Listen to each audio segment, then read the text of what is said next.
अरे भक्ताना त्याच्या हातानं गेल्या नैवेद्याची गोडी दुसऱ्या कशालाही नाही. अरे काही लोक फक्त पोथ्या वाचतात पण त्यांना देव मात्र कळत नाही. अरे देवा भावाचा भुकेला आहे, त्याला काय हवंय? 2 हस्तक आणि 1 मस्तक बस.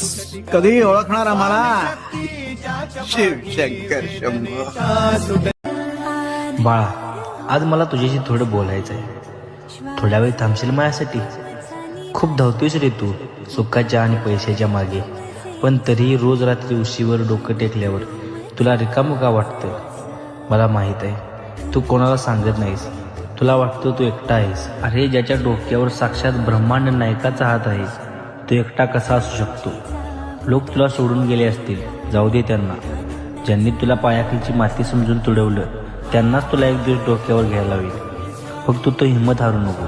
तुझ्या प्रत्येक संकटाची ढाल मी बनलोय. तू सगळं ओझं माझ्या पायावर सोडून दे. भिवू नकोस, मी तुझ्या पाठीशी आहे.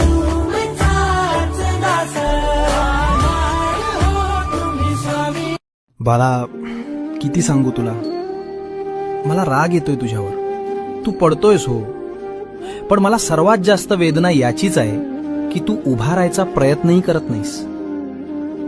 तू एकटाच नाही आहेस, मी आहे ना इथेच, पण माझा हात धरायला तूच पुढे येत नाहीस. उठ रे बाळा, एकदाच धैर्य करून उभा राहा. मी आहे तुझ्या पाठीशी. स्वामी सांगतात, तुमच्या भक्तीला कोण सिद्धी म्हणेल, कोण प्रसिद्धी म्हणेल, तुम्ही सेवा करा. तुमच्या भक्तीला कोण सेवा म्हणेल, कोण दिखावा म्हणेल, तुम्ही भक्ती करा. तुमच्या भक्तीला कोण संस्कार म्हणेल, कोण अहंकार म्हणेल, तुम्ही भक्ती करा. तुमच्या भक्तीला कोण युक्ती म्हणेल, कोण भगवंताची शक्ती म्हणेल, तुम्ही भक्ती करा. तुमच्या भक्तीला कोण केवळ धर्म म्हणून करतोय म्हणेल, तुम्ही आयुष्याचं मर्म त्याला समजावून सांगा. खरं भक्ती करा.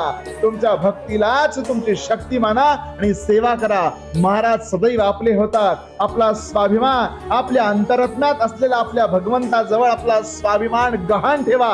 महाराजांच्या पदरात आपला स्वाभिमान गहाण ठेवा. महाराज सदैव जवळ करतात आणि एकदा का महाराजांनी जवळ केलं तर आयुष्यात कुणाची गरज आपल्याला भासत नाही. श्री स्वामी समर्थ. बाळा, तुझं मन शांत ठेव, धीर धर. मी तुझ्यासाठी काहीतरी सुंदर साठवून ठेवले आहे. मी तुझ्या अगदी जवळ आहे. आज मी तुझ्या जीवनात माझं अस्तित्व तुला जाणवून देईन. तुझ्या आजूबाजूचे ज्या लोकांचे श्रद्धेवरचे विश्वास हल्ले आहेत ना, त्यांनाही मी मदत करीन. त्यांना पुढे चालण्याचं, धैर्य मिळवण्याचं बळ देईन. विश्वास ठेव माझ्यावर. या वर्षाच्या शेवटी तू आजच्या तुलनेत अधिक आनंदी, अधिक निरोगी, अधिक समृद्ध असशील. तुझे प्रार्थना व्यर्थ गेल्या नाहीत, त्या काम करत आहेत. तू हरवल्यास मी तुला मार्ग दाखवेन.